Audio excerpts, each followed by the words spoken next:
Hi guys, it's Blunty here. Today, I'm hoping to clear up any confusion or misconceptions about the JazzMac ESC firmware, now known as BLHeli M, and its relation to the paid firmware JESC, so you can make an informed decision about what to use and why.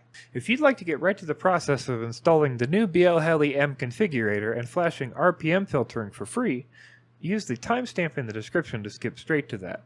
Bidirectional Dshot essentially allows the flight controller to receive the ERPM value from the ESC when the acknowledgement packet for a Dshot frame has been returned. This ERPM value is converted to RPM and then is used for a process called RPM filtering, which allows 36 notches to precisely target the motor noise by looking at the current RPM. This works out as 12 notches on pitch, roll, and yaw, going out to the third harmonic. So let's go back and look at the original introduction of RPM filtering. This was introduced by BLHeli 32 in 32.66 and finalized in 32.7, such that in Betaflight 4.1, Bidirectional Dshot, and thus RPM filtering, was working. It should be noted here that Joe Lucid introduced the pull request for Betaflight Bidirectional Dshot and worked with Stephen Skaug, the maker of BLHeli, to get the documentation and original code working for this. Joe also did the original pull request for RPM filtering in Betaflight. Around this time, there was some concern, as many people were running BLHeli as hardware and didn't want to be left out in the cold with the introduction of the hot new RPM filtering feature. Well, that changed when Joe Lucid introduced JESC. For a small fee, you can license your ESCs and flash them with JESC, a new offshoot of BLHeli that was stripped of the legacy protocol bloat and had added code for Bidirectional Dshot, and thus enabled RPM filtering for BLHeli S users. This came out to a mixed bag of responses. Many were thankful that Joe had done this work, and were happy to pay, but others criticized Joe and claimed that he was in violation of the GPL. To be clear, I personally know nothing about the GPL, and so my stance on this situation is completely neutral. I have no interest in taking a side. I'm only here to report this information. Soon after this, a post was made by user JazzMac. He introduced a new BLHeli S branch 16.7.1, which was BLHeli S 16.7 with added support for Bidirectional Dshot. With 16.7.3, JazzMac introduced what many would say is the first super stable branch of JazzMac firmware, and this is still the official version that the Betaflight developers recommend that you download. Around then, BLHeli Configurator was also updated by Mike Keller to include JazzMac 16.1, labeled as a beta for easy flashing. Notably, during this time, JESC was also being developed further. It was gaining an increasing number of targets and features like Selectable PWM frequency. Similar changes came to JazzMac. With 16.7.7, there was now the choice of 24 or 48 kHz PWM frequency, and with 16.7.9, this increased to 96 kHz. Now, I'm absolutely not pointing fingers or taking sides in this argument, but from what I can tell, the main issue was lack of communication between JazzMac and many of the other members of the RC Group's forum. Questions are repeatedly asked page after page, such as, what's the stable release we should be using? Posts are made about new versions, but all changes are not listed, or are listed in such a way as they confuse other forum members. Jazz also started to introduce features that Skaug did not agree with, so the code was never factored into BLHeli S proper. Again, I wish to place no blame.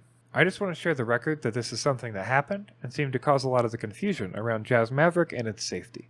This all seemed to compound as people started to discover that at low RPM, updates were not sent every commutation cycle, which is a requirement for Betaflight RPM filtering to work properly. This was communicated, but was not fixed until 16.9, and the name was changed to BLHeli M as a new release. This was meant to show that this is a different branch than BLHeli S, as the features were not being accepted by BLHeli S development. Along with this came a new update of the BLHeli Configurator by Acezon to add BLHeli M 16.9 to BLHeli Configurator for easy flashing and configuration.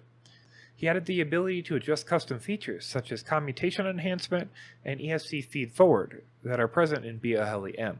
Previously, these features had been assigned with maximum and minimum throttle PPM values because there is no separate configuration setting for these features.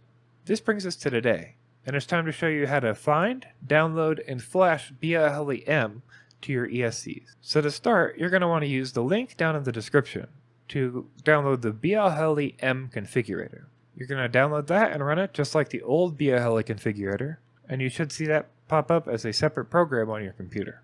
Now we're going to plug our drone in and our battery in so that our ESC has battery power. and we're going to hit Read Setup in BLHeli Configurator. You should see all your ESCs populate with the target and version information. You can flash each of these individually, or I would recommend you flash all with the button at the bottom of the screen. Now, you'll want to pick the target from before, but this should be selected automatically.